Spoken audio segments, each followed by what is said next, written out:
హల్లెలూయా. పరిశుద్ధాత్మ దేవునికి మహిమ కలుగును గాక. మార్కు సువార్త 5వ అధ్యాయం 27వ వచనంలో ఒక స్త్రీ తనకి కలిగిన వ్యాధి పోవటానికి యేసు ప్రభు దగ్గరికి వచ్చి తన వస్త్రపు చెయ్యి ముట్టింది.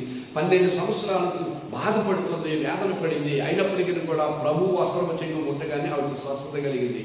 ఎందుకు అంటే దేవుని యందు విశ్వాసం ఉంచాలి. ఇక్కడ అలాగే మత్తయి సువార్త 15వ అధ్యాయంలో 21వ వచనం నుండి 28వ వచనం చూస్తే మనం ఆ 28వ వచనంలో అందుకు యేసు, అమ్మ నీ విశ్వాసం గొప్పది, నీవు కోరినట్లే జరుగునుగా కనండి. ఎందుకంటే నా కుమార్తె దెయ్యం పట్టి బహు బాధపడుతుంది, ప్రభువా నా బిడ్డని బాగు చేయి, నా బిడ్డని స్వస్థపరచు, నా బిడ్డకి తోడుగా ఉండు అంటుంది. అలాగే ఈ 12 సంవత్సరాలు బాధపడుతున్న స్త్రీ అక్కడికి వెళ్ళి వస్త్రం చెంగు ముడితే శక్తి, స్వస్థత, పరిశుద్ధత కలిగింది. ఈరోజు దేవుని బిడ్డ, నీవు నిజంగా దేవుని వైపు చూస్తున్నావా, లోకం వైపు చూస్తున్నావా? పరిశుద్ధాత్మ దేవుడు నీ కుటుంబానికి తోడుగా ఉండును గాక.